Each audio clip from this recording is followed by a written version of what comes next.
क्या इंडियंस का यूएसए में जाना हो जाएगा और भी मुश्किल। नमस्कार दोस्तों, स्वागत करते हैं आप सभी का तरुणास अकेडमी पे और इस धमाकेदार वीडियो के साथ शुरुआत करते हैं।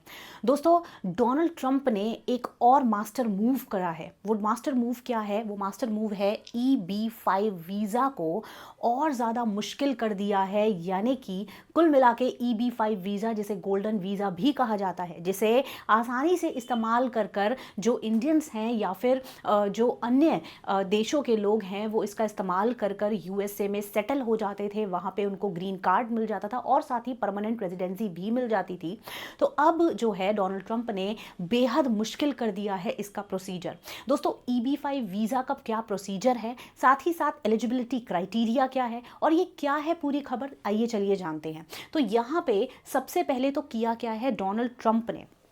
EB-5 वीज़ा होता क्या है? तो देखिए दोस्तों, अगर किसी को यूएसए में रहना है, यानी कि वहाँ का जो है ग्रीन कार्ड चाहिए, वहाँ का परमानेंट रेजिडेंसी चाहिए, तो एक ऑप्शन जो है, एक इजी ऑप्शन के रूप में भी आप कह सकते हो कि EB-5 वीज़ा एंट्री जो है वो होता था। अब EB-5 वीज़ा एंट्री के थ्रू होता क्या था कि इन्वेस्टमेंट अमाउंट जो है, यानी कि इन्वेस्टमेंट करो यूएस में और वहाँ पे जाके सेटल हो जाओ। तो जो लोग इस रास्ते का इस्तेमाल करते थे, EB-5 वीज़ा के थ्रू यूएस में सेटल होते थे, वो जो है कुल मिला के इंडियन रुपीस में अगर मैं बात करूं तो पहले 3.5 करोड़ रुपीस जमा करते थे यूएस गवर्नमेंट को, और वो जो पैसा था वो यूएस में नौकरी को जो है एम्प्लॉयमेंट देने के लिए जनरेट किया जाता था। बट अब डोनाल्ड ट्रंप ने इस अमाउंट को बढ़ा दिया है, 80% अमाउंट को बढ़ा दिया है, और अब ये अमाउंट हो चुका है इंडियन रुपीस में अगर मैं बात करूं तो 6.2 करोड़ रुपीस। यानी कि अब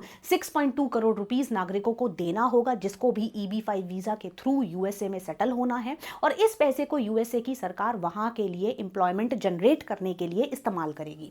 अब दोस्तों, सिर्फ यही नहीं, इस रूट का ज़्यादातर इस्तेमाल जो है वो हाई नेट वर्थ इंडिविजुअल्स करते थे, जिनके पास बहुत पैसा होता था, या फिर जो एंटरप्रेन्योर्स होते थे, एस्पायरिंग एंटरप्रेन्योर्स, वो जो है अपनी फैमिली के साथ और साथ ही साथ जो स्टूडेंट्स होते थे वो भी इसका इस्तेमाल करते थे, जो कि हाई प्रोफेशनल्स होते थे वो भी इसका इस्तेमाल करते थे। तो यानी कि इसका इस्तेमाल जो है बहुत लोगों के द्वारा किया जाता था, और ये माना जा रहा है एक यूएसए में रहने का एक आसान ऑप्शन है, एक आसान ऑप्शन है जिससे आसानी से ग्रीन कार्ड मिल जाता है, साथ ही साथ परमानेंट रेजिडेंसी भी मिल जाती है यूएसए में। पर अब जो है डोनाल्ड ट्रंप ने जब से कड़े से कड़े कानून बना दिए हैं, अब इसका जो फीस है बिल्कुल हाइक कर दी है, ऑलमोस्ट 80% हाइक हो चुका है फीस।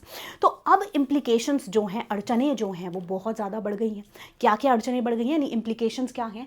तो बहुत ज़्यादा स्ट्रिक्ट नॉर्म्स हो गए हैं H-1B वीज़ा पर। H-1B वीज़ा पर बहुत ज़्यादा स्ट्रिक्ट नॉर्म्स हो गए हैं। इन्वेस्टमेंट जो है अब ज़्यादा देनी पड़ेगी, जिसका इम्पैक्ट क्या होगा, कम इंडियंस जो हैं वो इसको ऑप्ट करेंगे। यानी कि जो पहले अगर मान लीजिए 100 लोग इसका इस्तेमाल कर रहे थे, तो अब अमाउंट बढ़ने की वजह से, इन्वेस्टमेंट बढ़ने की वजह से वो 100 का जो रेशो है हो सकता है 30 या 20 पर आ जाए। यही नहीं दोस्तों, इसी के साथ ही अगर हम बात करेंगे तो सिर्फ इन्वेस्टमेंट ही नहीं बढ़ाई है, बल्कि जो ओवरऑल वहाँ के लिए एम्प्लॉयमेंट जनरेट करने का क्राइटेरिया है उसको भी बदल दिया है, उसको भी स्ट्रिक्ट कर दिया है। और साथ ही साथ आप देख सकते हैं यहाँ पे इसे गोल्डन वीज़ा कहा जाता था, यानी बहुत एक आसान सा ऑप्शन माना जाता था कि भाई अगर यूएसए में सेटल होना है और अगर आपके पास पैसा है तो आसानी से जो है आप इसका इस्तेमाल करके सेटल हो सकते हैं।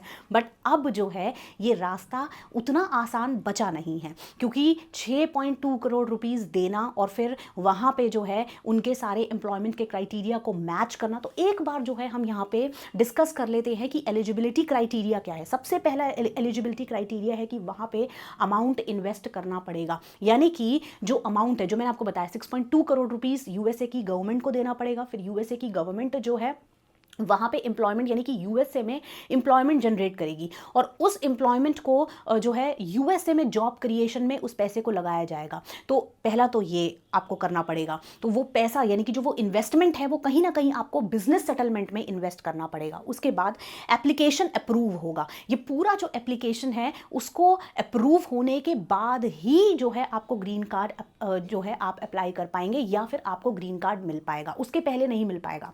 तो ऐसा नहीं है कि अगर आपने सिर्फ इन्वेस्टमेंट कर दिया तो बात बन गई। इन्वेस्टमेंट करने के बाद ओवरऑल वहाँ पे बिजनेस को ग्रो करने के बाद, वहाँ पे लोगों को जॉब क्रिएशन देने के बाद, एप्लीकेशन प्रोसेस को पूरा कंप्लीट करने के बाद आपका जो है यहाँ पे ग्रीन कार्ड के लिए आप एलिजिबल होते हो अप्लाई करने के लिए।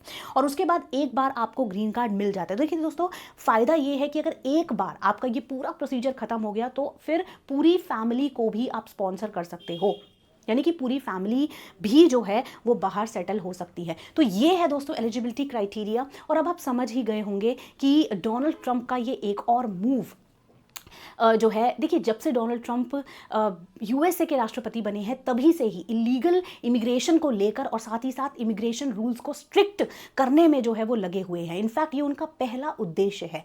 उन्होंने जो है इलीगल इमिग्रेशन को लेकर काफ़ी रोक लगाई है। साथ ही साथ यूएसए में माइग्रेशन ना हो, यूएसए में इमिग्रेशन ना हो, इसके ऊपर भी कड़े से कड़े कानून लगाए हैं और ये भी उन कानूनों में से एक कानून है।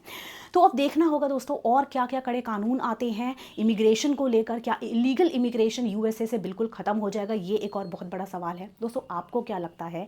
मेरे को अपना जो आपका ओपिनियन है वो ज़रूर कमेंट सेक्शन में सेंड करिए। फिलहाल के लिए इतना ही and thank you so much. Have a nice day, bye bye, take care and as I always say, God bless you. And साथ ही साथ दोस्तों happy Holi to all of you.